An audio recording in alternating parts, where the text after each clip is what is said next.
Hey guys, welcome back to The Readers. I hope you are having an amazing day. Let's get right into the stories. The first one is an entitled people story. Imagine you leave your business for 3 weeks, come back refreshed, and the first thing that happens is your temporary manager tries to kick you out like you're a thief. I didn't argue, I didn't explain. I told her, go ahead, call them. And when they walked in, everything changed, but not how she expected.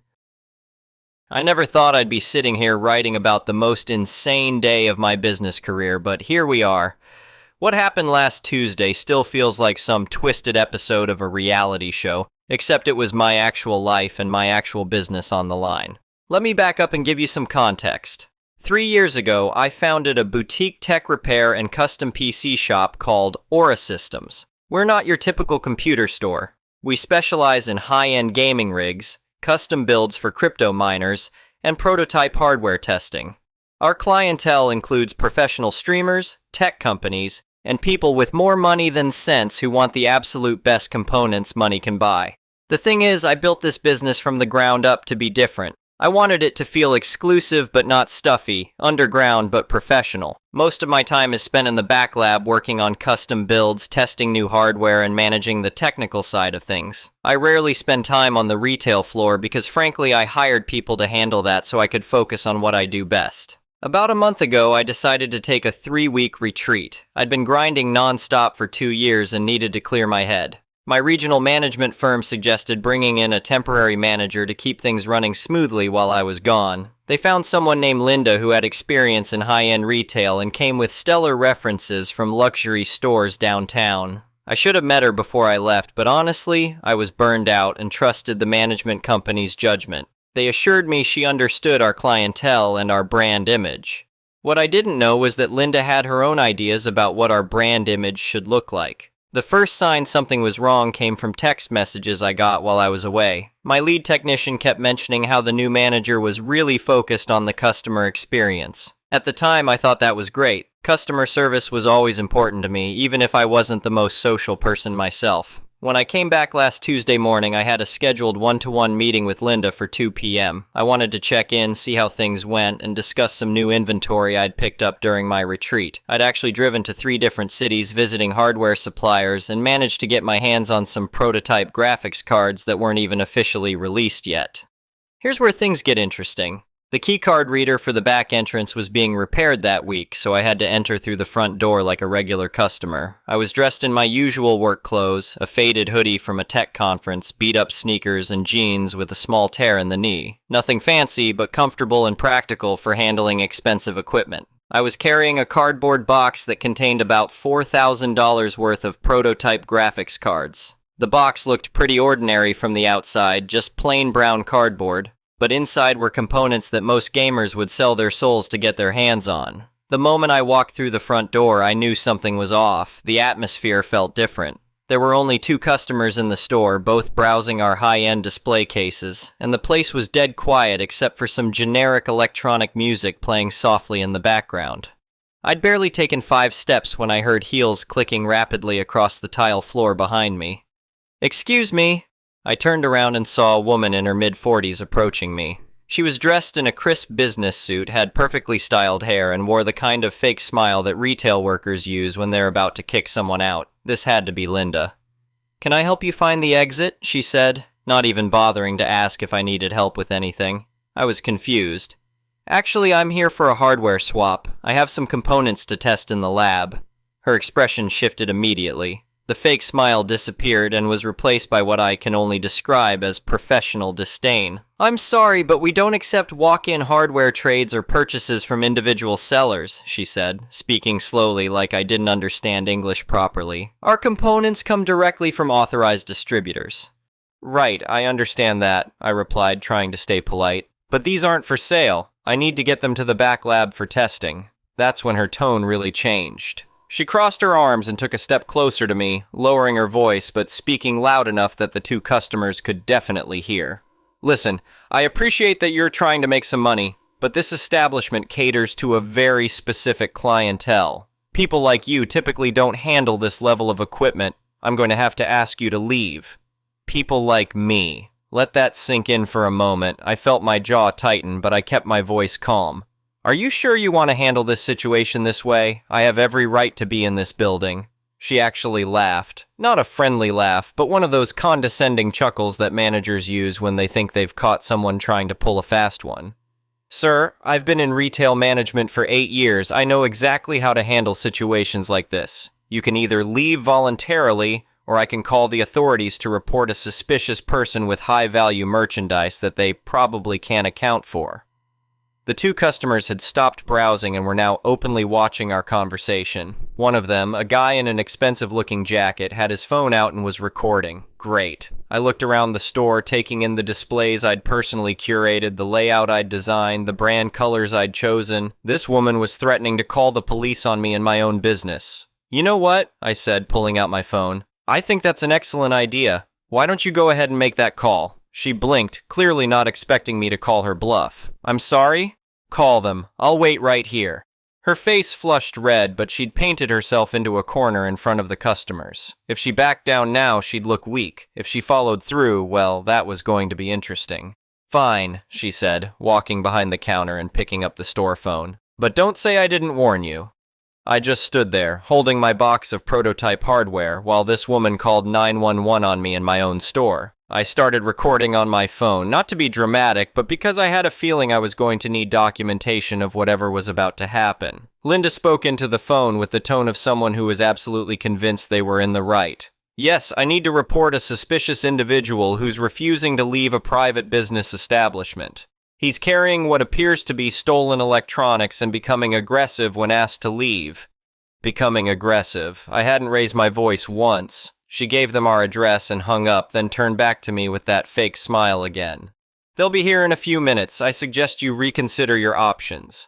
The customer with the phone was still recording. His friend whispered something to him, and they both looked at me with expressions that were half sympathetic and half curious about what was going to happen next. I found a chair near the front window and sat down to wait, placing my box carefully on the floor beside me. Linda kept glancing at me like she was expecting me to panic and run, but I just sat there scrolling through emails on my phone. About 10 minutes later, a police cruiser pulled up outside. 2 officers got out, and Linda practically sprinted to the door to meet them. "Officers, thank you so much for responding quickly," she said, ushering them inside. "This individual has been loitering in our store for about 20 minutes. When I asked him to leave, he became belligerent and claimed he had a right to be here. He's carrying a box of what I suspect are stolen electronics." The older of the 2 officers, a guy who looked like he'd been dealing with retail disputes for decades, walked over to where I was sitting. His partner stayed near the door. "Sir, can you tell me what's going on here?" he asked in a neutral tone. I stood up and extended my hand. "Good afternoon, officer. There seems to be some confusion about my status here." Linda jumped in before I could continue. "He claims he's here for some kind of hardware trade, but we don't do business with people who walk in off the street. Our protocols are very clear about maintaining security and ensuring our legitimate customers feel safe." The officer looked between us, clearly trying to figure out what was actually happening. "Do you have any identification, sir?" "Absolutely," I said, reaching into my back pocket. But instead of just pulling out my driver's license, I grabbed the leather portfolio I'd been carrying in my other hand. Linda's eyes narrowed. "He probably has fake IDs. You'd be surprised what people will do to try to scam high-end retailers." I handed the officer my driver's license along with the folder. "Officer, could you please look at the name on my ID, and then look at the business incorporation papers and commercial lease agreement in that folder?" He opened the folder, and I watched his expression change as he scanned the documents. His eyebrows went up slightly, and he looked at my ID again, then back at the papers. "Ma'am," he said, turning to Linda, "could you step over here for a moment?" Linda walked over confidently, still convinced she was about to watch me get arrested. "Yes, officer?" "According to these documents, this gentleman is the owner and CEO of this establishment. You're asking me to trespass the person who pays the rent for this entire building." I have never seen someone's face change color so quickly. Linda went from flushed red to pale white in about 2 seconds. That's impossible," she stammered. "I was hired by the management company to run this store. They never said anything about..." "About what?" I asked, finally speaking up in what my employees call my boss voice. "About the fact that you were supposed to have a one-to-one meeting with me this afternoon to discuss how your first month went." The second customer had joined his friend in recording now. I could see Linda's hand starting to shake as the reality of the situation hit her. Sir, there must be some misunderstanding. When I was hired, they told me the owner was rarely on site and preferred to work remotely. I was just trying to maintain the professional standards that... Let me stop you right there, I said, taking out my phone and pulling up the recording I'd made of our earlier conversation. Officer, would you like to hear the exact language this employee used when she called 911? I played back the part where she described me as suspicious and claimed I was carrying stolen electronics. Her voice came through clearly on the recording, along with her comment about people like you. The older officer shook his head and looked at his partner. They'd obviously dealt with situations like this before. Ma'am, I need to ask you to gather your personal belongings from your workspace. You're no longer employed here. Wait, Linda said, her professional composure completely cracking. This is all a huge misunderstanding. I was just doing my job. I was protecting the store. How was I supposed to know he was the owner? He doesn't look like... She caught herself, but it was too late. Like what? I asked. She opened and closed her mouth several times, but couldn't seem to find words that wouldn't make her situation worse. Officer, would you mind escorting her to her desk so she can pack her things? I'll need to delete her access codes from our system. The next 20 minutes were probably the most awkward I've ever experienced in my own business. Linda silently packed her belongings while the officers waited nearby. The two customers who had witnessed everything were still there, clearly fascinated by the drama. I walked over to them while Linda was clearing out her desk. Gentlemen, I sincerely apologize for the disruption to your shopping experience today. This is not how we typically operate. The guy who'd been recording grinned. Are you kidding? This is the most entertainment I've had all week. I was just looking for a new graphics card, but I got a front row seat to the best justice served I've seen in years. His friend nodded enthusiastically. That was incredible, the way she just kept digging herself deeper. Well, since you had to witness all this drama, how about I offer you both a 20% discount on whatever you were looking to purchase today? They both immediately perked up. The first guy had been eyeing a $800 graphics card, and his friend was interested in a custom-build consultation. After what they'd just witnessed, they were more than happy to do business with us.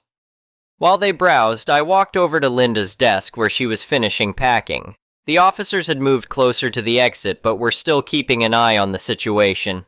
Before you go, I said, I want to make sure you understand why this happened. She looked up at me with tears in her eyes, but I wasn't feeling particularly sympathetic. This wasn't about a misunderstanding or a miscommunication. This was about you making assumptions based on how I look and how I was dressed. You decided I didn't belong in my own store. I was just trying to protect the business, she said quietly. No, you were trying to protect your idea of what our clientele should look like. You were gatekeeping based on your own biases, and that's exactly the opposite of what this business stands for. I pulled up the recording on my phone again. You told the police I was carrying stolen merchandise, that I was being aggressive, and that people like me don't typically handle this level of equipment. Do you understand how problematic that language is? She nodded without making eye contact. Here's what's going to happen. You're going to leave peacefully. I won't pursue any legal action for the false police report, but I will be documenting this incident and sharing it with the management company that hired you. I suspect this kind of judgment call doesn't align with their values either. The officers walked her to the door, and just like that, Linda was gone. I sat down in the manager's chair and started the process of deleting her access codes from our system. The older officer came back inside to wrap up the paperwork. For what it's worth, you handled that situation with a lot more grace than most people would have, he said. We see this kind of thing more often than we'd like. Thanks, officer. I appreciate you taking the time to sort this out properly. After the police left, I helped the two customers find what they were looking for. The first guy ended up buying that $800 graphics card plus some additional accessories. His friend scheduled a consultation for a full custom build that would probably run him close to $3,000. You know, the first customer said as I was ringing up his purchase, I've been shopping for PC components for years, and I've never seen anything like that. The way you stayed calm while she was basically accusing you of being a criminal in your own store. I've learned that staying calm usually works out better than escalating, I replied. Though, I'll admit, there were a few moments where I wanted to just show her my ID immediately. Why didn't you? I thought about that for a moment. Honestly, because I wanted to see how far she would go. I needed to know exactly what kind of person I had representing my business. After they left, I spent the rest of the afternoon reviewing security footage from the past month. What I found was enlightening and disturbing. Linda had a pattern of being overly helpful to well-dressed customers while being noticeably cooler to anyone who didn't fit her idea of our target demographic. There were several instances where she'd followed young customers around the store like she was expecting them to steal something. She'd questioned a group of college students who were legitimately interested in building their first gaming PCs, asking them multiple times if they were sure they could afford our products. Most troubling was a conversation I found from 2 weeks ago where she'd told a black customer that he might be more comfortable shopping at the electronics store down the street because they have more budget-friendly options. I spent that evening calling every employee to let them know about the management change and to schedule individual meetings to discuss any concerns they might have had about Linda's management style. The conversations I had were eye-opening. My lead technician told me that Linda had asked him to be extra vigilant about customers who looked like they didn't belong. She'd implemented a policy requiring anyone under 25 to show ID before handling any equipment over $500. My part-time sales associate, a college student who'd been with us for over a year, said Linda had questioned whether he was mature enough to represent our brand and had suggested he consider finding a job that was more appropriate for someone his age. It was clear that Linda's behavior toward me wasn't an isolated incident. She'd been systematically creating a hostile environment for customers and employees based on her personal biases. I spent the next day reaching out to customers who might have been affected by her behavior. Several people mentioned feeling uncomfortable during their visits, and one customer told me he'd decided to shop elsewhere after Linda made him feel unwelcome. The management company was horrified when I explained what had happened. They immediately launched an investigation into their hiring practices and offered to cover any costs associated with the incident. They also informed me that Linda would be removed from their roster of available managers. But here's the part that really got to me. When I checked Linda's employment references more carefully, I found a pattern. Her previous positions had all been at high-end stores in affluent areas. Her references consistently praised her for maintaining clientele standards and curating the shopping experience. It made me realize that her behavior wasn't just personal prejudice, it was learned behavior that had been rewarded throughout her career. She'd been hired specifically because she was good at keeping undesirable customers away from luxury retail environments. The more I thought about it, the angrier I became. Not just at Linda, but at an entire system that had taught her that discrimination was a valuable job skill. I decided to do something about it. First, I implemented new training protocols for all employees about inclusive customer service. Everyone would go through bias awareness training, and we'd establish clear policies about treating every customer with respect regardless of their appearance or age. Second, I started working with local community colleges and high schools to create internship programs for students interested in technology careers. If Linda thought young people didn't belong in high-end tech retail, I was going to prove her wrong. Third, I reached out to business organizations in our area to share my experience and encourage other business owners to examine their own practices around customer service and implicit bias. The response was overwhelming. Within a week of posting about the incident on social media, we'd received hundreds of supportive messages and several new customers who specifically wanted to support a business that valued inclusive service. But the real vindication came about 2 weeks later. I was in the back lab testing one of those prototype graphics cards when my sales associate knocked on the door. "Hey boss, there's someone here asking for Linda. Says she's from the local Chamber of Commerce." I walked out to find a woman in her 50s holding a clipboard and looking around the store with obvious confusion. "Can I help you?" I asked. "I'm looking for Linda Martinez, your store manager. She was supposed to speak at our upcoming business leadership seminar about maintaining high standards in retail environments." I felt my stomach drop. "I'm sorry, but Linda is no longer employed here. Can I ask how she was selected for this speaking engagement?"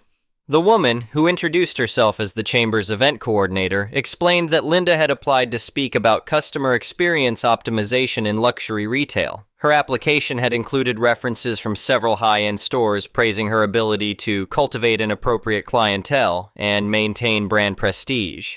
She specifically mentioned her success in reducing shrinkage and improving customer satisfaction scores by implementing selective service protocols, the coordinator said. Selective service protocols. That was a fancy way of saying discrimination.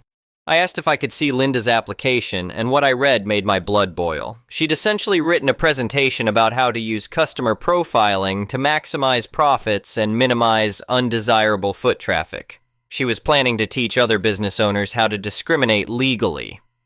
Ma'am, I think there might be some information you should know before considering Linda for future speaking engagements. I explained what had happened, showing her the security footage and the recording of Linda's 911 call. The coordinator's face went pale as she watched Linda follow young customers around the store and question their ability to afford our products. "This is exactly the opposite of what the Chamber stands for," she said. "We promote inclusive business practices and community engagement. If other members knew we were platforming someone with these views..." She immediately called the chamber office and had Linda removed not just from the speaking engagement, but from their membership roster entirely. Apparently, several business owners had already complained about Linda's behavior during networking events, but no one had documented it properly before. That conversation led to something even bigger. The chamber coordinator asked if I would be willing to speak at the seminar instead, sharing my experience and discussing how inclusive practices actually improve business outcomes. I agreed, and that speaking engagement changed everything. My presentation focused on the business case for inclusive customer service. I talked about the customers we'd gained after implementing bias training, the positive word of mouth from treating everyone with respect, and the innovation that comes from diverse perspectives in the tech industry. The response was incredible. 3 other business owners approached me afterward with stories about similar problems in their own companies. We formed an informal group focused on promoting inclusive business practices in our area. But the story doesn't end there. About a month after Linda's termination, I got a call from a lawyer representing Linda. She was threatening to sue for wrongful termination, claiming that I'd fired her for doing her job, and that my actions had damaged her reputation in the business community. I forwarded the lawyer a copy of the security footage, the 911 recording, and documentation of her pattern of discriminatory behavior toward customers and employees. I also included statements from employees and customers who had experienced her bias firsthand. The lawyer called back 2 days later to inform me that Linda had decided not to pursue legal action. Around the same time, I started hearing through our supplier network that Linda was having trouble finding new employment. Word had gotten around about why she'd been terminated, and apparently, several high-end retailers had decided they didn't want to risk similar incidents. I won't lie. There was some satisfaction in knowing that her discriminatory behavior had consequences, but more importantly, it sent a message to other managers and business owners that this kind of treatment wasn't acceptable. The most gratifying part came about 3 months later. The college student who Linda had questioned about his maturity ended up designing and building one of our most popular custom gaming rigs. His design became a showcase piece that brought in dozens of new customers. The group of young customers Linda had followed around the store became regular clients, eventually spending thousands of dollars on upgrades and recommendations to friends. Several of them left online reviews specifically praising our inclusive atmosphere and knowledgeable staff. One of those reviews read, "This is how a tech store should be run. They treat everyone with respect and actually care about finding the right solution for your needs and budget. The owner clearly values his customers and employees, and it shows." That review got shared hundreds of times and brought in customers from 3 different states. Looking back, I realized that Linda calling the police on me was probably the best thing that could have happened to my business. It forced me to examine our practices more critically and implement changes that made us stronger and more successful. It also taught me something important about leadership. As the owner, I have a responsibility to ensure that my values are reflected in every interaction customers have with my business. I can't assume that hiring experienced professionals means they share those values. Now, every new employee goes through extensive training on our company culture and customer service philosophy. We have clear policies about treating every customer with respect, and we regularly review interactions to ensure we're living up to our standards. We also partnered with local schools and community organizations to provide internships and apprenticeships for young people interested in technology careers. Linda was wrong about young people not belonging in high-end tech retail. Some of our best innovations have come from interns who brought fresh perspectives and current knowledge of gaming trends. The prototype graphics cards I was carrying that day when Linda called the police ended up being a huge success. We became one of the first retailers in the region to offer them, and the publicity from our inclusive hiring practices brought in customers from the gaming and tech communities. 6 months after the incident, our revenue was up 40% and our customer satisfaction scores were the highest they'd ever been. We'd proven that inclusive business practices weren't just morally right, they were profitable. I still think about Linda sometimes, wondering if she learned anything from the experience or if she just found new ways to rationalize her behavior. I hope she eventually realized that her assumptions about people were not only wrong but destructive. As for me, I learned to trust my instincts about the people I hire and to be more involved in the day-to-day operations of my business. I still spend most of my time in the lab, but I make sure to walk through the retail floor regularly and check in with both employees and customers. The chair Linda used to sit in is now occupied by my former lead technician who got promoted to store manager. He's everything Linda wasn't: welcoming, knowledgeable, and committed to creating an environment where every customer feels valued. Sometimes customers ask about the incident after recognizing me from the social media posts or local news coverage. I always tell them the same thing, that it was a learning experience that made us better at serving our community. The 2 customers who witnessed everything that day became regulars and eventually friends. They still joke about having front row seats to the best workplace justice they'd ever seen, but they also appreciate that we used the experience to create positive change. Linda may have thought she was protecting the business by keeping out people who didn't fit her narrow idea of our target market. Instead, she was limiting our potential and alienating the diverse community of tech enthusiasts who are actually our best customers. The day she called 911 on me in my own store was humiliating and infuriating, but it also opened my eyes to problems I didn't know existed. In the end, her discriminatory behavior didn't just cost her the job, it cost her credibility in the business community and gave us the opportunity to become the inclusive, successful business we were meant to be. I'm grateful for that lesson, even if I wouldn't want to go through the experience again. Sometimes the worst moments teach us the most important things about who we are and what we stand for. The next one is a malicious compliance story. This happened years ago in my past life as a graphic designer, but I still think about it to this day. I was 22 and fresh out of college with my graphic design degree. My first gig was at an advertising company. We mainly did those really horrible print car ads that you got in your mailbox and immediately threw in the trash. You know the ones. Only one font and it's huge and screaming at you. Every inch of space has a picture of car, cramming 50 cars into a 7 by 5 inch area. You know, trash.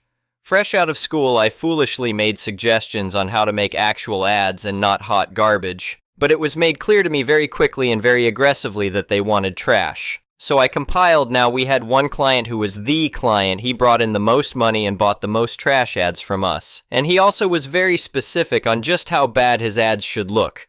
Font was impact on all ads, and it filled every corner of the paper. On one ad, I remember him demanding I squeeze over 100 cars into a single space. It legit looked like a Magic Eye poster by the time it went to print. I dealt with that guy and his unreasonable requests for over a year. Well, the guy amazingly got worse. Started telling me which colors I could or couldn't use, and one by one the colors dropped out. And eventually I had enough. After he said I could no longer use orange, I said, just to confirm, you do not like and do not want me to use red, orange, yellow, green, purple, pink, brown, white, or black? He confirmed. I said, okay, the only color left was blue. So I spent hours taking all the cars, all the fonts, all the text, and all design elements and making them all the same exact blue. No shading, no highlights, just a flat blue. The end result was one giant flat blue square, like someone took a paint roller over it. Now I could have made a blue square in 2 seconds.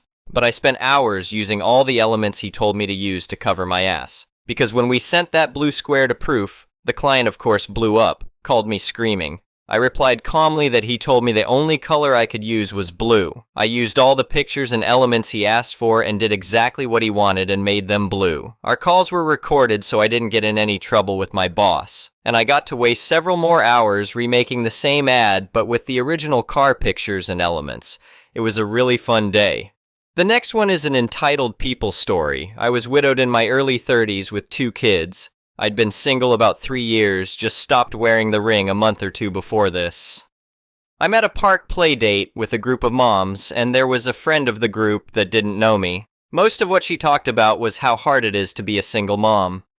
At one point, she was asking for ideas on logistics of getting her kids to school on time when they go to different schools, as her oldest had just changed from elementary school to junior. High and the other was still in 3rd grade. I had dealt with the same issue the year before and tried to offer a solution. She cut me off and said something to the effect of, "It's different for you. You could just ask your husband for help. You don't know how hard it is to be a single mom." She said it super condescendingly, like I was ridiculous for assuming I could understand. She just went on about how hard it was, and I didn't correct her because what's the point, right? Single mom comes to another playgroup a few weeks later, still talking about her troubles. I didn't try to offer advice, but there was a new mom who wasn't at the last group who also knows me. Single mom is talking about how nobody could possibly understand, and the new mom tells her, "I think not underscore a dash genius understands, since she's been single longer than you." Single mom gets flustered and says she didn't realize, and I'm like, it's no big deal. Then single mom tries to be friendly and is saying we should trade babysitting days and help each other with rides, and going on about how great it will be to not pay a babysitter when going on dates.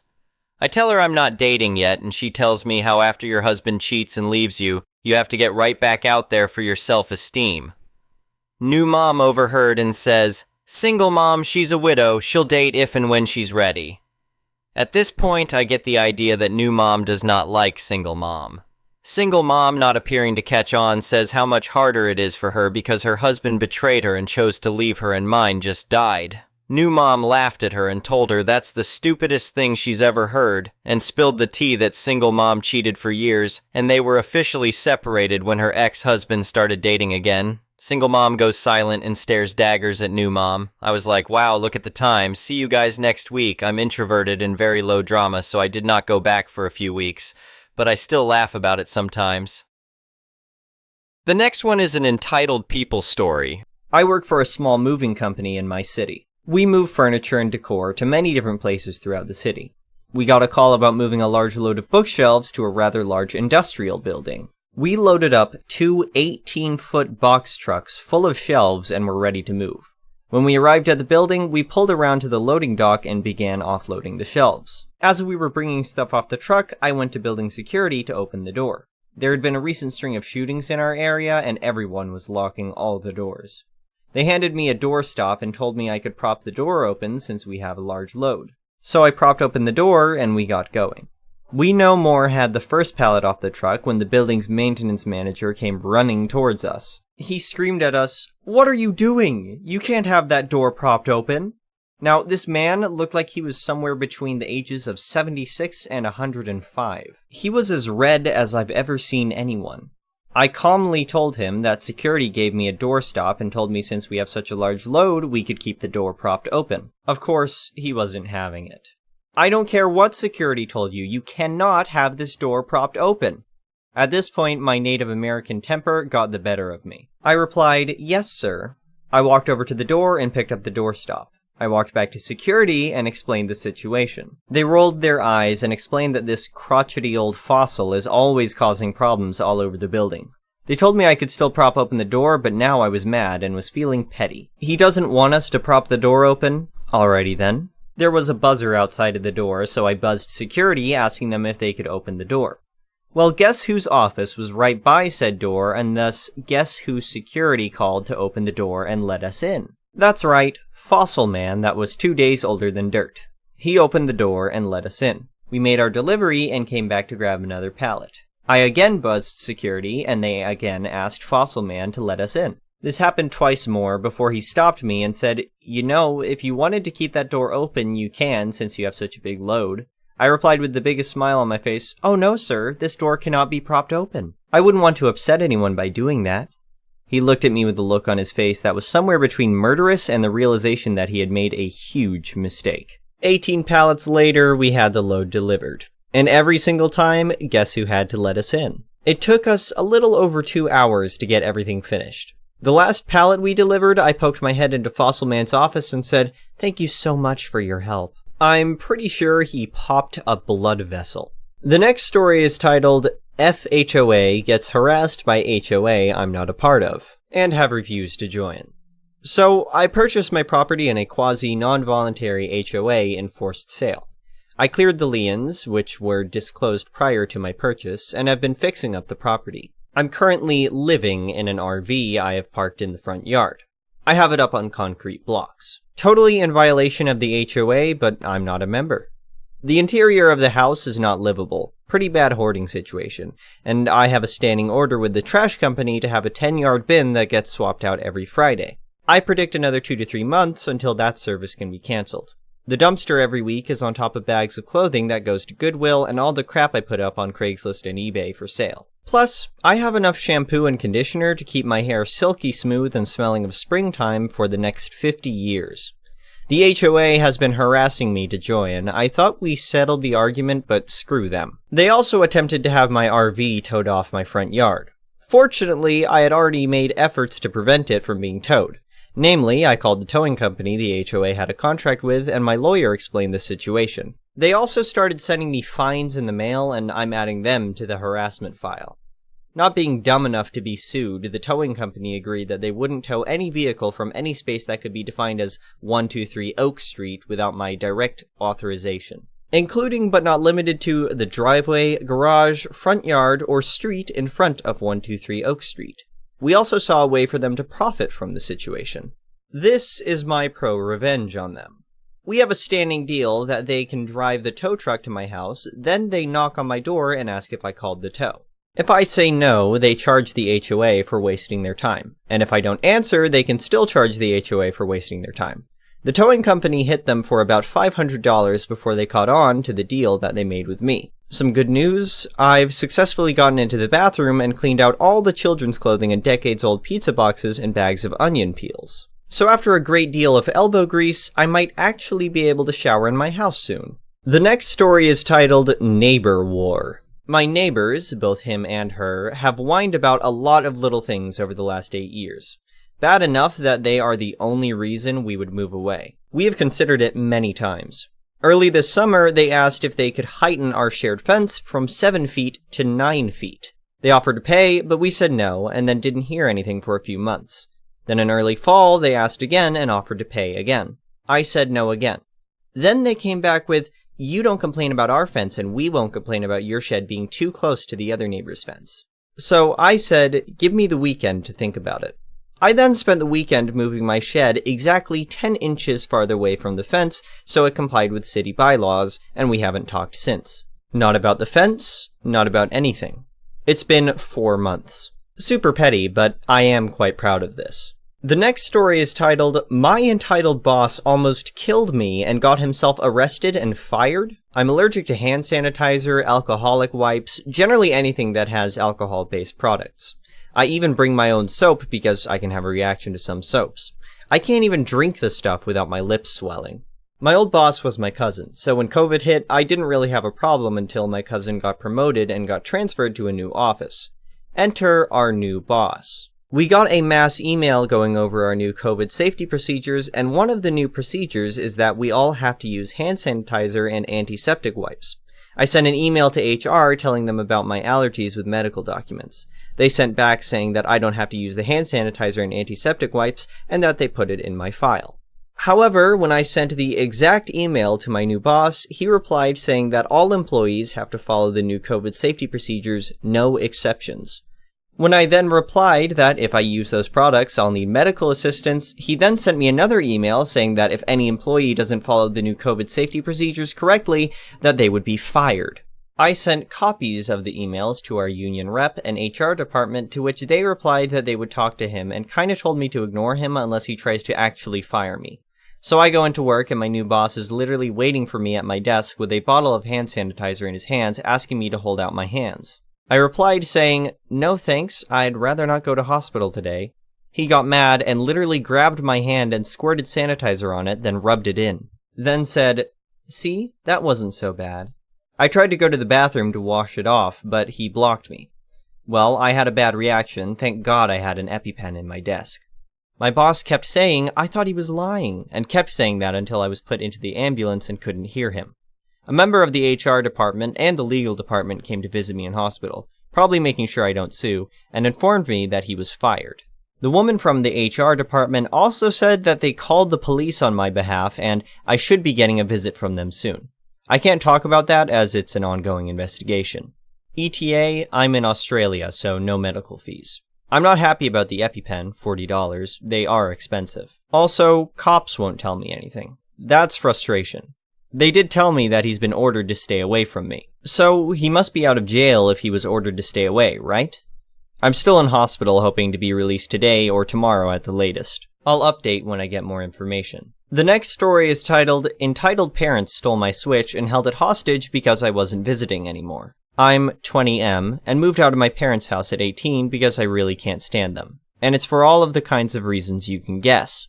They were jerks, favored my younger siblings, used me as free childcare, told me what's mine is mine and what's yours is mine, and all that BS. When I left, my dad told me not to let the door hit me on my way out, and don't come back. I got the smallest and cheapest apartment I could find and have worked the same full-time job for 2 years. My parents didn't even hold out a month before calling me and begging me to come back home. Because without me, someone else had to watch my siblings. I refused because now I finally had time for myself. My dad eventually called me and actually demanded I move back home and pay them rent instead because family is more important than my personal independence. I said back to him that my life is important too.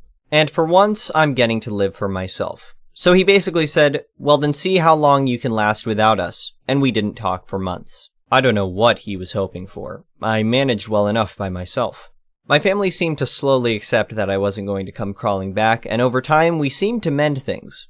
I could tell they were having a hard time dealing with the fact that things were on my terms and not theirs. They begged me to watch my youngest siblings from time to time, even though the two that are closest to me in age are in their mid-teens now. But my parents don't want to put babysitting on them any more than they have to, which is hypocritical of them since they try to put it on me as much as possible. And yes, I have called them out on that. They responded with gaslighting and more months of silence yet again. And again, they were the ones to come crawling back to me for help. Not long ago, I bought myself a used Nintendo Switch, though could only afford one game for it at the moment, which is Mario Kart.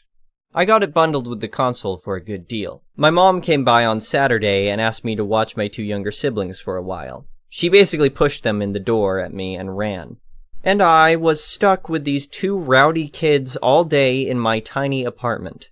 My mom didn't come back until after 9 p.m. And that was because I called her and made her come get the kids. And she really didn't like that I cut her fun time short. I said that unless she wanted to pay me, I wasn't going to be watching my siblings all day anymore. And next time I won't even open the door, and I'll call the cops if she just leaves them outside. The next morning, I realized I couldn't find my Switch anywhere, so I called my parents. And like I thought, one of my siblings took it. I said I was coming over to get it right away. But my mom said it could wait because my youngest sibling was gaming on it, and she didn't have the heart to take it away. I said it was taken without my permission, and I will be taking it back. I got on my bike and rode there ASAP. And when I arrived, my sibling was crying because the Switch's battery had gone dead and they didn't have the charger. I told them to give it back, but my dad took it and said I can have it back when I agree to start helping out with my siblings more. I told him if that's how he wanted to play this, I'd get police involved. And no, I was not bluffing. He dug his heels in and insisted I wouldn't do it. Until I pulled my phone out and started dialing. My mom yelled, "Wait!" and hurriedly took my Switch back from my dad. He called her a traitor and demanded she return it to him instead of me. But she said it wasn't worth having police called on them. Before leaving, I told them if this ever happens again, I'd be calling the police first. And if they want a Switch for my siblings so bad, they can get their own. My dad yelled that I can't disrespect him like that. And I countered that, even though I'm an adult, he's not bothered to ever show an ounce of respect to me. And I'd had enough. Then I walked out with him yelling at me to come back and face him. Right now, it's back to silence from them. My mom texted me once, begging me to still watch my siblings. I said that if she wanted me to babysit so bad, she could pay me. And I'd only take the money in advance, because I'm not doing it for free anymore. Especially after they stole from me and tried to keep from returning my property. They don't own me, I'm an adult with my own place and my own life. And they can either get used to it or get lost. It's been over a week since that text convo, and none of them have as of yet talked to me again. Which is fine, they can deal with their own messes. The last story is titled, Dog Adoption Fees. I've never posted on here before, but this definitely belongs. We had 2 dogs as of recently, and one of them passed away. She was old and lived a very nice life, so it was peaceful in a way.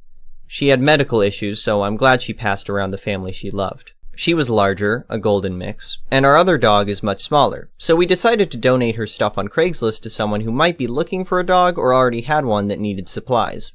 I'm talking a high-quality bed, crate, all of her food, toys, etc. All for free. We got a response from a couple who initially seemed nice. They came over to get the stuff. They demanded that we also front the adoption fee for a dog they wanted because we were giving them this stuff, as if they expected it since we were giving them the supplies for a dog. My wife and I told them to kindly duck off. Drove this afternoon to a shelter instead and gave them everything we had. The next one is an entitled people story. My mother and sister are on their side. Some years ago, I dated a girl. The relationship was bad, she was very controlling and abusive, it ended up really bad and we broke up. I kept going on with my life, and after some years I got a decent job, enough to solve all my needs, have a comfortable life, and make some savings. The thing is, a couple months after getting my job, my ex contacted me. She first asked me to talk. I believed that she may want to reconnect or something, but she showed up with a 5-year-old child, claiming he was my son and demanding for child support. I didn't believe her, but the child age matched the time since we had cut contact. I got advice from a lawyer, a friend of mine, to try to solve this out of the court.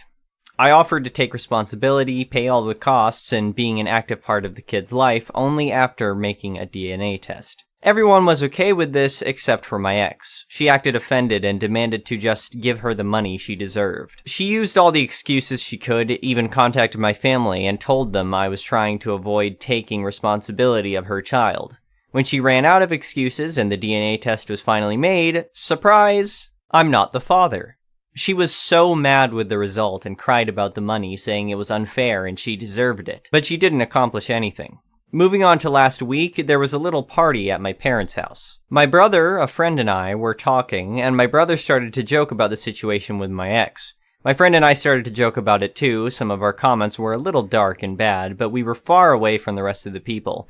Literally, we were on the opposite side of the house, and nobody else could hear us. At least that was what we thought. We were laughing like crazies when my sister appeared, very angry, and pushed me against the wall. She spied us and heard our conversation, and she was really mad. She started to yell at us about how horrible we were as people for mocking a poor woman. A few hours later, when the party ended, she asked me to go to the kitchen with our parents, and she started to say how awful I was for the previous situation. Apparently, my ex had been in contact with her, and she believed her version, and that was her way to have an intervention. My brother and I were like, "Are you serious?" when she started to say how I forced my ex into being a single mother and that I have the moral obligation to help her. My dad only said that maybe we were being a bit too cruel making jokes of her, but that I wasn't responsible for that kid. My mom then surprised all of us when she said, "Even if the kid is not yours, you're making more than enough money to support the child. You should have helped her." Since then, I had been receiving texts. My dad and my brother are on my side, saying I'm not responsible for her, but my sister is telling me how horrible I am for ruining their lives. My mom only said, "It's your decision and I respect it. I'm just very disappointed that you ended up being so selfish." I'm aware that she doesn't deserve my money and I'm not planning to give her any, but the constant harassment of my sister trying to guilt me, it's just exhausting. The next story is titled, "Try to Steal My Apartment from Under Me? Lol."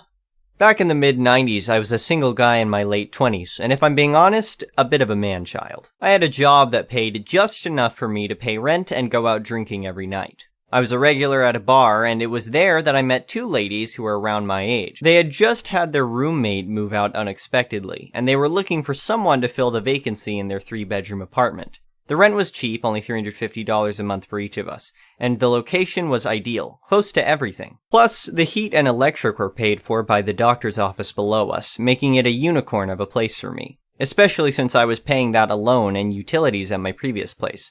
I jumped at the opportunity and moved in. On my first day, the ladies had me sign the lease, which I knew was a bit shady from the start. The lease was a copy with the old roommate's name whited out, and I was told I couldn't contact the landlord myself. Despite my reservations, I signed the lease and paid $200 for the deposit and the first month's rent. Living with the ladies was an experience, to say the least. They were quirky and lazy, and they seemed to think they owned me. They would constantly ask me where I had been, who I was dating, and why I was coming home at 6 a.m. even though I worked swing shift. They would spend all day and night on AOL Instant Messenger, tying up the phone lines, leaving garbage and clutter in the common areas, and not cleaning up their dirty dishes. Despite their mess, they would scold me for leaving my shoes or coat out. I tried to avoid leaving my stuff out, but would occasionally forget, and they would still mention it. To make things worse, one of their cousins would stay over 2 to 5 times a week, which was just annoying. But the rent was cheap and I barely saw them, so I didn't mind too much. The worst part was the passive-aggressive notes they would leave me, like, "Hey, please don't leave your shoes out by the couch. I almost tripped on them this morning."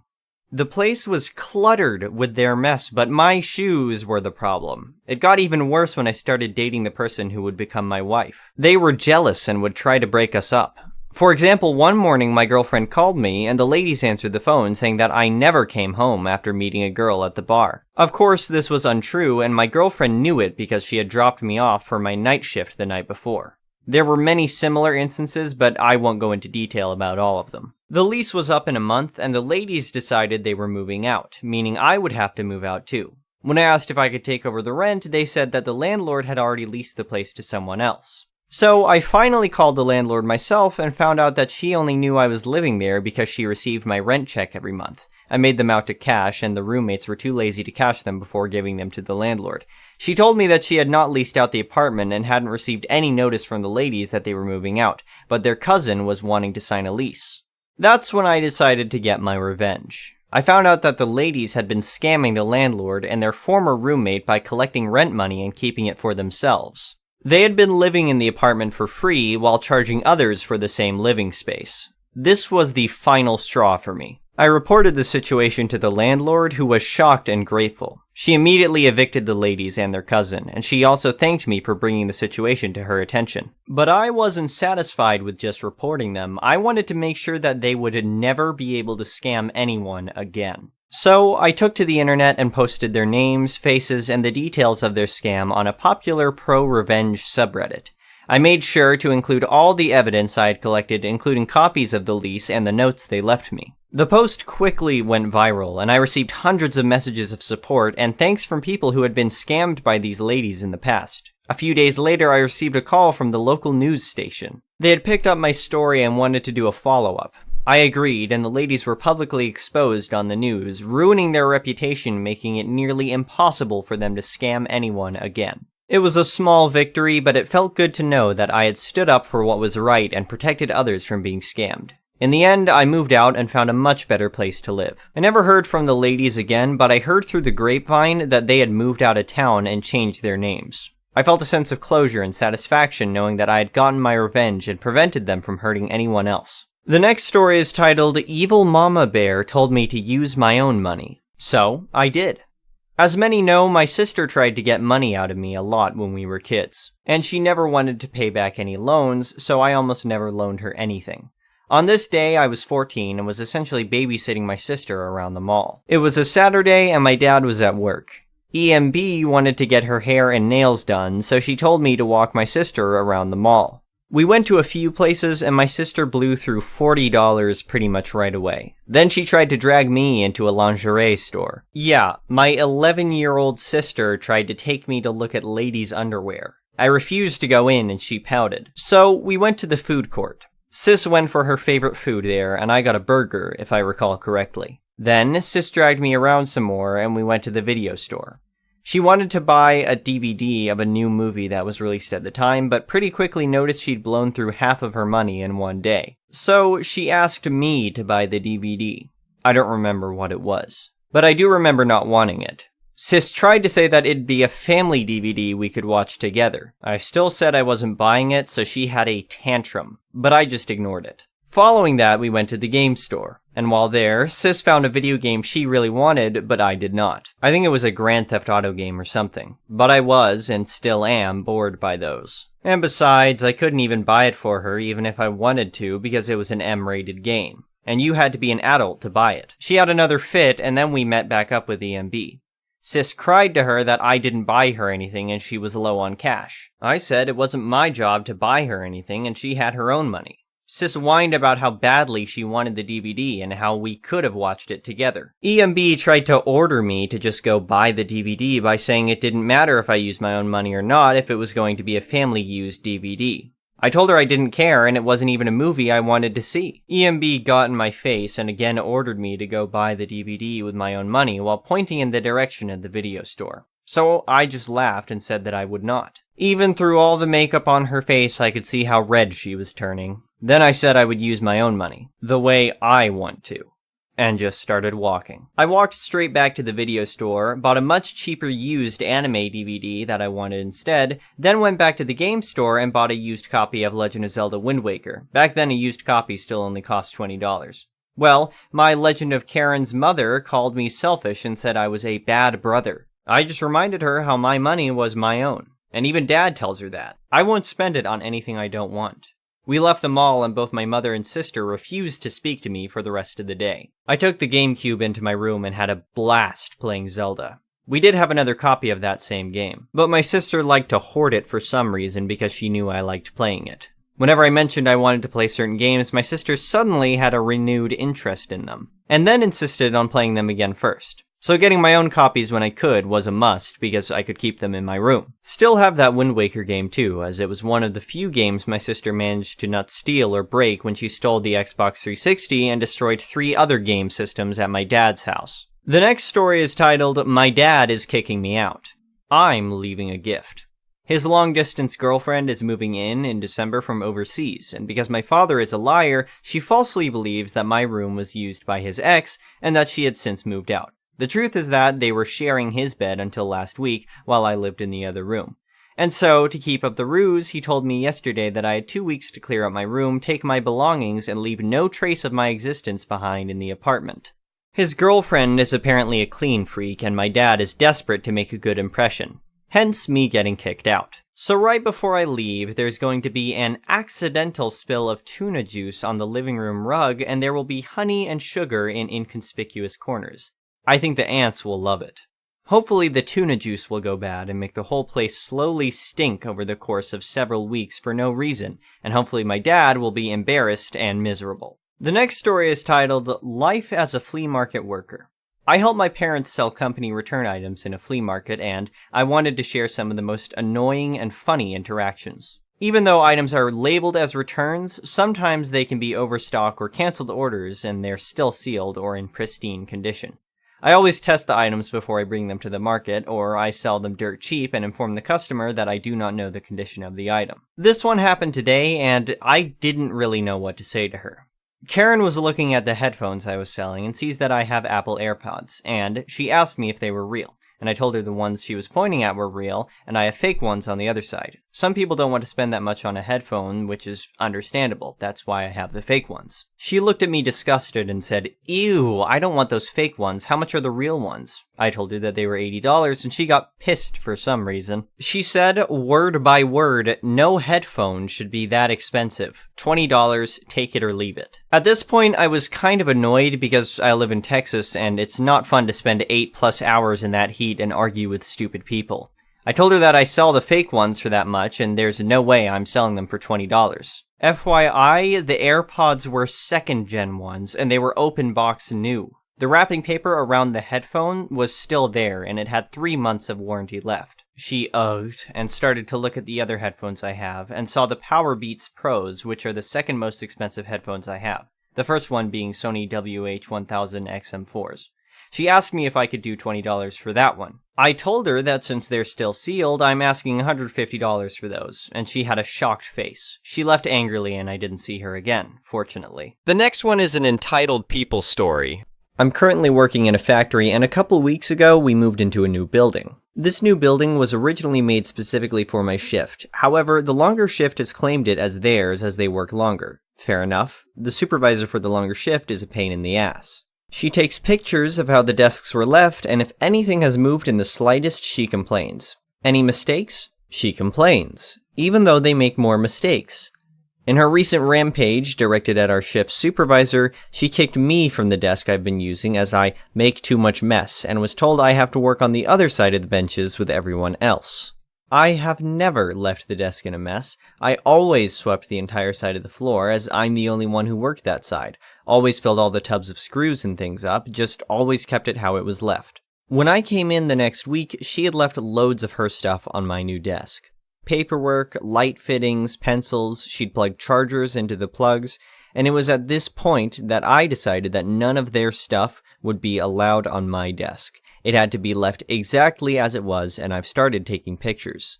The other side of the benches remains untouched by our shift and has started to accumulate huge piles of dirt, and the bins have become mountains.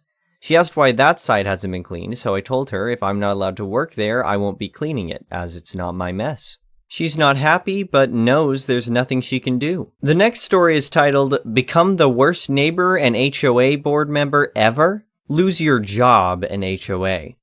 Let me start by saying never purchase a house in an HOA. It is a complete mess that should be regulated and illegal. If I knew about HOAs when I bought my first home, I would have never purchased my first home in one. Me and my wife purchased our first home when we were 24 and 25. We spent months looking at houses in areas and tried to find a forever home in a good district for potential future kids, etc. We finally found a perfect one at a decent price. At first, everything was great. Super nice neighborhood and decent neighbors. Well, a few months after buying the house, we rented an RV to go on a trip and parked it in the driveway for the 3 days leading up to the trip to pack it and for me to learn how half the things in it worked. Well, this is when we learned that HOAs are absolutely crazy, and our neighbor was on the board of our local HOA. Within an hour of it being parked, he got home and stormed over demanding we remove it from his neighborhood, or he would have it towed and fine us for every hour it was there.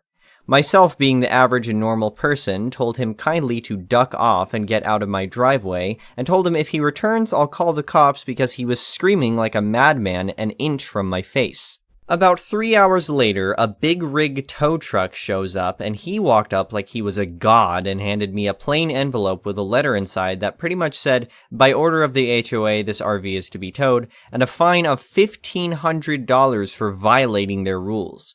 While Mr. Crazy Board Member might not listen to reason, the tow truck guy they found wasn't so fond of entering my driveway and towing a vehicle when I told him if he comes on the property, I'll call the cops. Once the tow truck driver decided he's done being involved in this mess and left, neighbor goes even more crazy and storms off. I call my friend to get his dad's number because he's an attorney to ask him about this insane letter and fine I just received and to ask him some legal advice. After speaking to his father, he told me to come down, write him a $500 check, and bring along all the papers I received when purchasing the home and the current letter I just received. The next day, he had a very friendly letter sent to my neighbor and the HOA board, basically telling my neighbor to duck himself in legal terms and to leave us and our property alone. I then continued to receive fines of $1,500 a day in plain envelopes, not postmarked, stuffed into my mailbox that I then turned over to my friend's father, and each time he sent another set of letters and contacted USPS to report the incidents. Turns out putting mail into people's mailbox is a crime. Who knew? Well, we decided to go on our week-long trip across the state and mildly forget about it all. Kind of upset I had to spend $500 to have an attorney send letters, but that's what they do. Fast forward to us returning from the trip and the RV back in our driveway for 2 days so we can unload/clean, then return it. Again, each day, more envelopes stuffed into our mailbox and more visits to our attorney and more letters sent and more incidents reported to USPS. Well, here's where the fun really begins. Turns out Mr. Crazy finally gives me a summons to appear before the board. My attorney said this is crazy illegal because what they've done is use what looks like an actual legal document improperly to summon me to the board. Another $500 to the attorney, and we wait for the date they made, a Tuesday at 10 a.m. They attempt to keep my attorney out of the room on some board privacy rule, but quickly shut the hell up when he begins going over their own rules that they are violating to them. Deep in this HOA book, there are some very nicely worded rules and stuff outlining about what makes board members ineligible and how they cannot serve if they commit certain infractions. Well, guess what Mr. Crazy Neighbor has done? Committed several of them, all documented. Also, the cherry on top is that if 51% of the HOA members vote to dissolve the HOA, it all goes away. Well, it happens my wife worked part-time from home during this mess and had all the free time in the world to begin a Disband the HOA campaign. Over the course of the next 2 months, she went around and really began to get to know our neighborhood really well. Turns out a lot of people dislike the HOA and the power-hungry seniors who act like dictators that run it. The HOA attempted to stall everything by holding no meetings, another HOA violation, and began their own campaign trying to change HOA rules to keep from being ousted, and a fairly racist flyer and letter to everyone explaining the dangers of not having an HOA and all the bad people, blacks and Mexicans, that will move in and take over / sell drugs, etc. That our houses would become much less valuable and everything else they could try. Turns out it's extremely fun to use someone's own rules against them. The neighborhood even started a fund that paid us back what it cost us to get the attorney started and the continued costs he had. A few weeks after their failed fear campaign and being forced to hold a meeting, a vote was called by using their own rules. The HOA was no more, and all remaining funds were to be dispersed back to the homeowners and members equally. This never happened. It turns out somehow the HOA used all their funds in the course of the last 2 months. About half the former board members sold their homes and moved, including Mr. Crazy Neighbor. I've spent 3 hours trying to find old news articles because it was reported on mostly due to the racist letters by the HOA. But it was too long ago to find anything. Moral of the whole mess, don't buy a home in an HOA, and if you do, plan to hire an attorney. The last story is titled, Vindictive Ex-Wife Illegally Signed Application to Local HOA in My Name. I'll start this off by saying my ex is vindictive as hell. We've been fully divorced since about right before the pandemic started. We sold the house we shared and I didn't have to pay her alimony because she cheated and we're in an at-fault state. It was messy since D-Day. All of the stereotypes. First the sobbing, and then trickle truth saying, I love you, it was just one time, okay, it was 2 years. And then the gaslighting followed by, I'm going to take you for everything, before packing her crap and walking out. I feel like I never really knew the woman my ex was in all the time we were together. We were married 5 years and together for 7. And in 2 of those 5 married years, she had affairs with 3 other men. The final one being a foreign businessman of some sort from what I could find out. Yes, I got tested for STDs and was thankfully negative. Yes, she got pregnant by the final AP, and no, I didn't sign the birth certificate because I found out about all affairs before the baby was born thanks to a call from the first AP. My ex tried to go full scorched earth on me. But since we live in and were married in an at-fault state, she lost. We didn't pay equally into our house and the equity was divided 70-30. So I got a pretty good cash payout when I sold our marital home to put as a down payment on a different house closer to my job. It's a bit of a downgrade, but suits a single guy in his 30s like me just fine. My ex did show up to my house once, but I refused to let her in. She idioted at me that I'd financially ruined her in the divorce. I said that if she was fully willing to do that to me first, and the idiot had the audacity to say it should have been my life ducked over and not hers. I laughed so hard and said it was karma.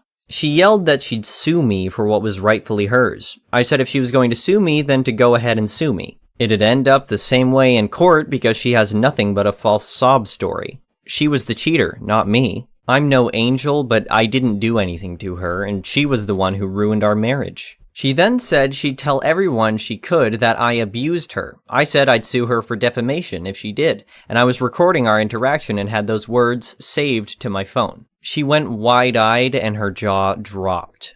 The look people are calling the surprised Pikachu face. Then I asked why she was there, if not to just try and make trouble. Because she had a new man in her life that knocked her up. She just huffed at me and said he isn't around much and she's stuck in a tiny apartment living off his child support till he comes back.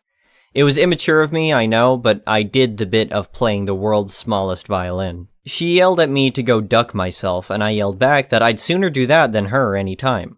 She raged at me and then got in her car to leave. Haven't seen her since.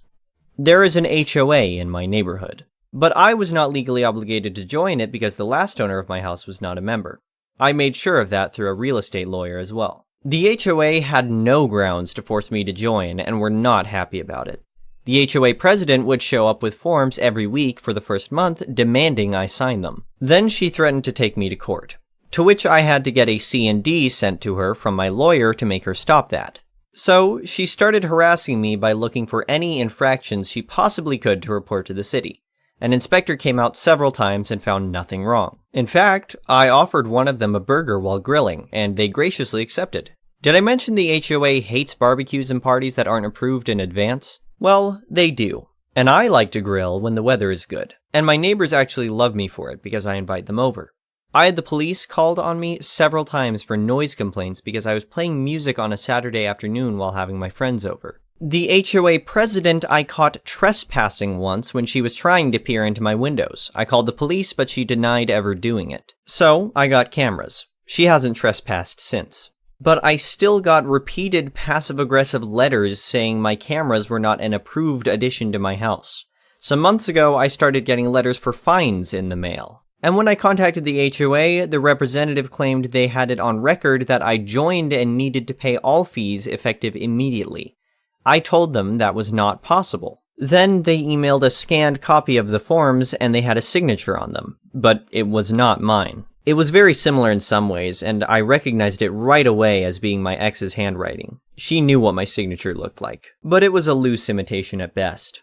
I got in touch with a lawyer right away over the forged signature. But the HOA still demanded to go to court, and it took 7 months before that happened. Meanwhile, they were stacking unpaid fines against me weekly and were threatening to put a lien on my house.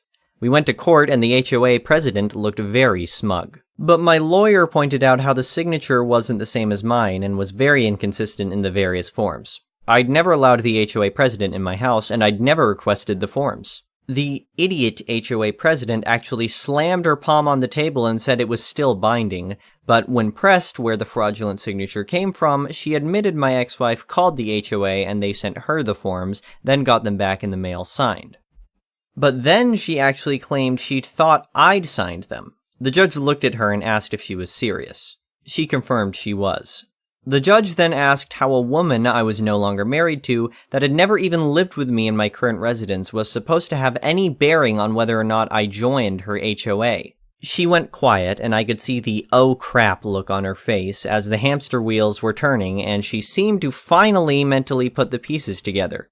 My lawyer then counterclaimed that what the HOA did was blatant fraud and legal actions must be taken. And they were. I countersued the HOA for the emotional distress of the harassment I'd gotten since moving in, which I had lots of proof of.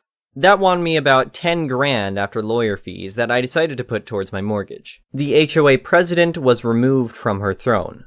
I like to think that she was kicking and screaming. She was also slapped with a hefty fine. I've seen her outside a few times and she always looks at me like I am the devil. The HOA itself had to pay all of my legal fees too. I wanted to go after my ex for forging my signature, but can't because not long after she forged my signature on those forms, she apparently left the country to be with her third AP.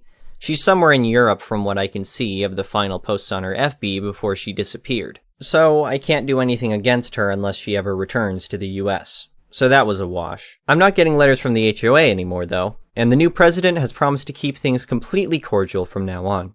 I still don't feel like I got much of a win in this though. Other than the $10K payout, it all felt like a huge waste of time. The next one is an entitled people story. I've been receiving physical letters from an ISP for about 3 years now. This is a very large company, you wouldn't have to search too hard to figure out who, I'm sure. Junk mail is infuriating, and one of my pet peeves. So wasteful, and a waste of time, paper, and resources. Despite my multiple calls to customer service to be removed from this mailing list over the last 16 months, I still receive something once a week. Today, I come home to another piece, yet this time it has a name attached, and it's cleverly disguised to look like a personal letter. After calling customer service and voicing my complaints yet again, I think to myself, maybe I can find this guy whose name is on the letter. Wouldn't you know it, he's on LinkedIn, job title, job, and college history, every bit of it. He has a pretty unique name, so it wasn't as hard as it could have been. Since I'm a bit petty, I do some Googling, and what do you know? I find a phone number. I decide to give that number a call, and would you believe it, he picks up. He was startled and curious how I got his phone number, as I also would be if I were him. I told him my current ISP helped connect me to a website that had his information. He chuckled and was very understanding. I politely asked to be removed from their mailing list, he took my information, and followed up minutes later with a text confirming that I won't hear from their company again and to reach out if I receive anything more from them. Small victories. The next story is titled, Mock the Fact That I Have a Smartwatch and You Don't? I got something for you. I was at a meeting with some friends, enjoying a few drinks, and this guy started asking me why I had my Apple Watch. I thought it was an Android versus Apple thing, and I was feeling chill, so I just said that it matched my iPhone and it was kind of a present. And then he said he didn't care about the brand, just the fact that it was a smartwatch. What can it do?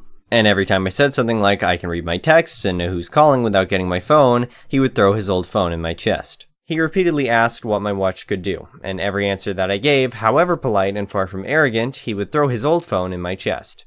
Then, he asked what my watch could do, and thinking this was the last straw for me, I jokingly said it could tell the time, and he unfastened his wristwatch and chucked it. It hit my chin, but he laughed. So I just stood up, went to the wall, dismounted the wall clock, and threw it to his face, and said something like, "This can tell the time too. Wear it, why don't you?"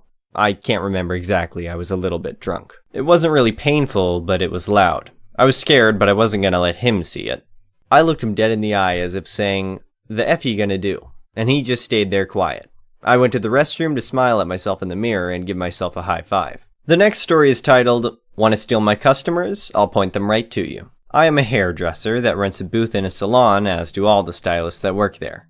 The owner of the salon is one of my best friends, so after closing the salon that I operated for 20 years, I joined her team and am really happy. I have a wonderful clientele, with the exception of a few, which I'll get to in a bit, and get along great with my coworkers except one, Kate. She has a grating personality, and for the most part, I can just let her comments roll off my back. She doesn't have a clientele, which leads to her having way too much free time, which she uses by pestering the rest of us while we are with our clients and butting into conversations that should be private. Recently, I had 2 of my clients tell me that when they called for appointments, they were told that I didn't have time for them, and that Kate would give them a discount if they came in with her instead, but they would have to come in on a day when I wasn't there so that my feelings wouldn't get hurt. Well, that's a load of caw-caw, because everyone in the salon knows that if I don't have an opening for someone when they call, they are to take down the name so I can call them personally to work them in.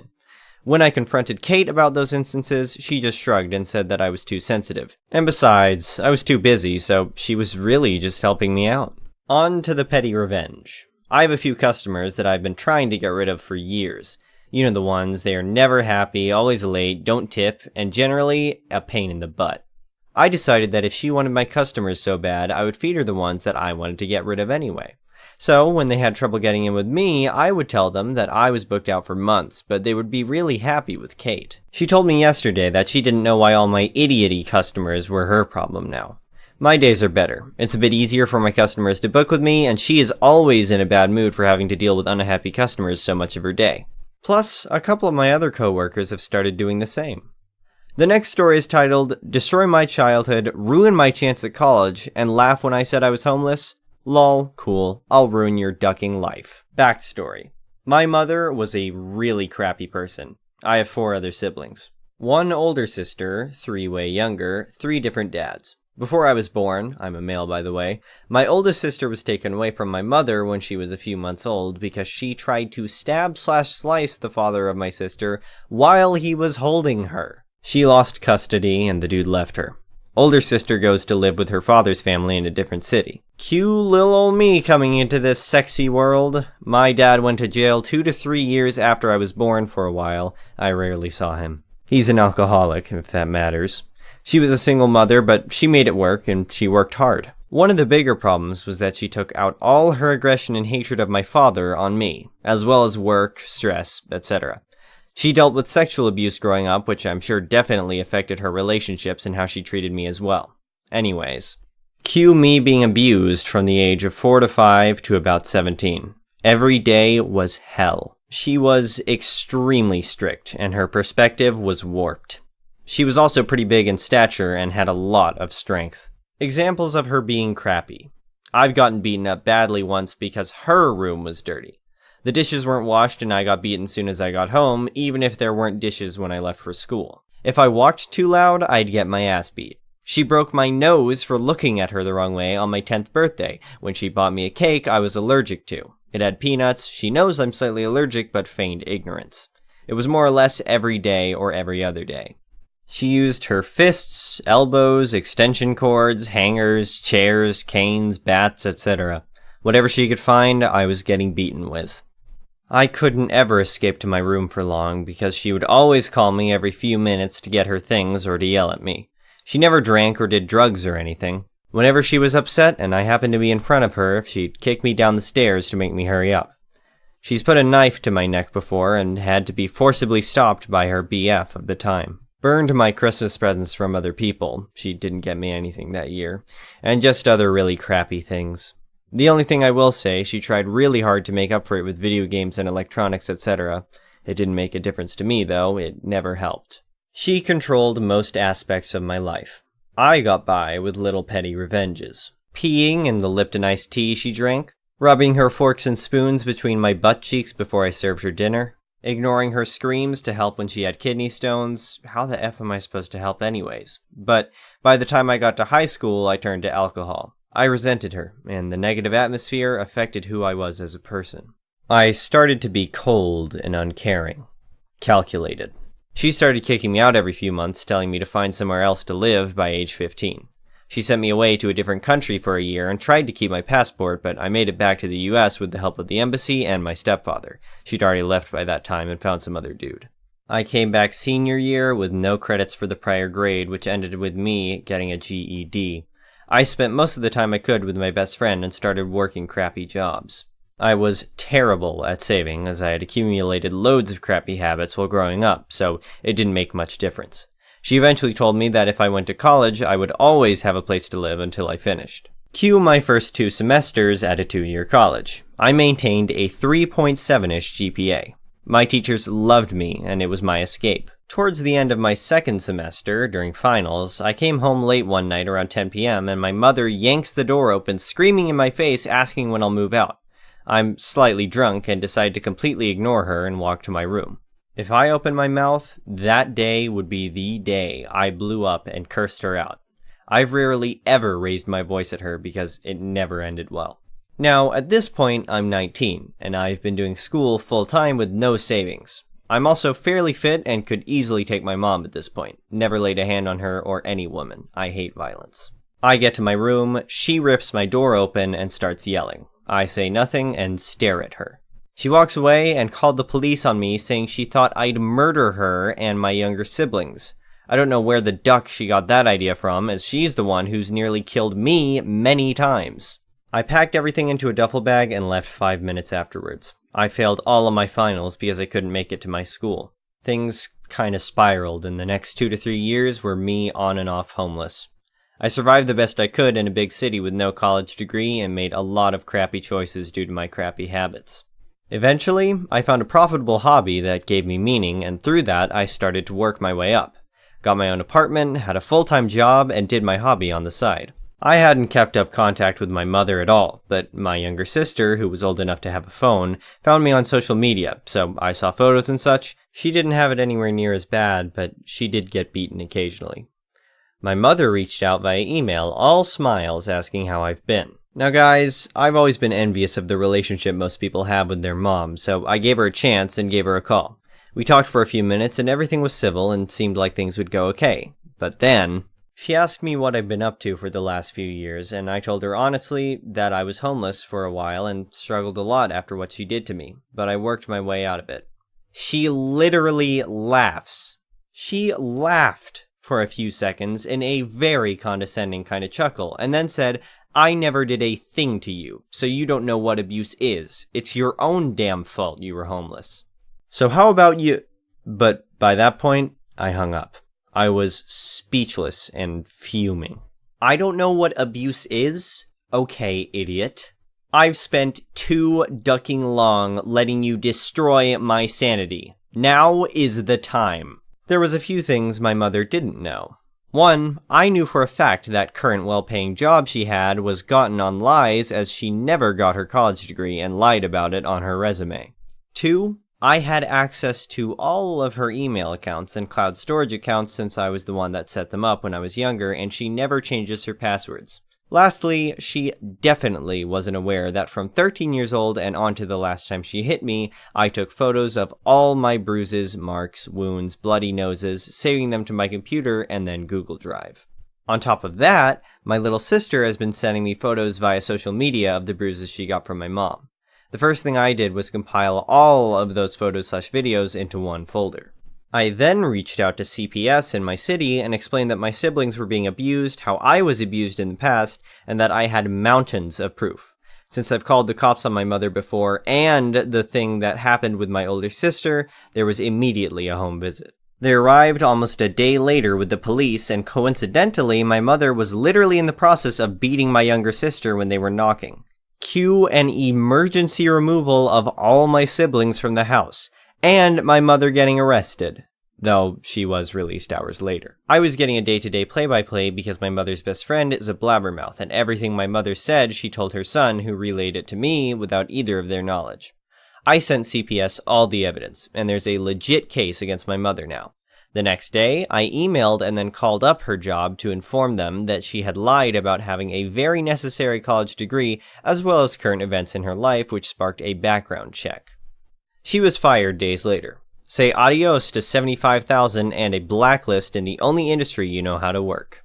I then spitefully deleted every cloud account and email address I ever made for her, which was all of them, which I'm sure will make keeping up with a lot of bills, etc. nearly impossible. I then anonymously reported her to the IRS because of the tax fraud she committed for years by claiming people's children that weren't hers, with a lot of detailed information since I lived with her while she did it. So now, my mother lost all her kids and her job. I'm meeting with a caseworker from CPS next week to talk more about what happens moving forward, but I do know they're not going back. I don't know how she's going to pay her mortgage now and survive. I'm sure she's going to get a call from the IRS who will be looking for a few $1,000s she owes them. She also has to go back to court in a few months. Not exactly sure what she was charged with, but I'll update when I find out how everything turns out. The last story is titled, Grandfather's Revenge of Dumb Rowdy Teenagers. I was told this story a couple times. This happened about 50 years ago. Some kids in town thought it was hilarious to drive their trucks and crash into everyone's trash cans on trash night. Obviously, this would cause everyone's trash to go everywhere and make a huge mess. This happened once to Grandpa, and he was firm on it never happening again. So, the next week, he put the trash can at the road and put several cinder blocks at the bottom, and then filled the rest of the trash can with water. Just for size comparison, these are those bulky, big black trash cans that last forever. So, he set his trap and waited. That night, a loud bang was heard. The guy's truck was basically destroyed on impact. It never happened again, lol. Thank you for watching. I would really appreciate it if you could like the video and subscribe to our channel if you haven't already. We'll see you again tomorrow.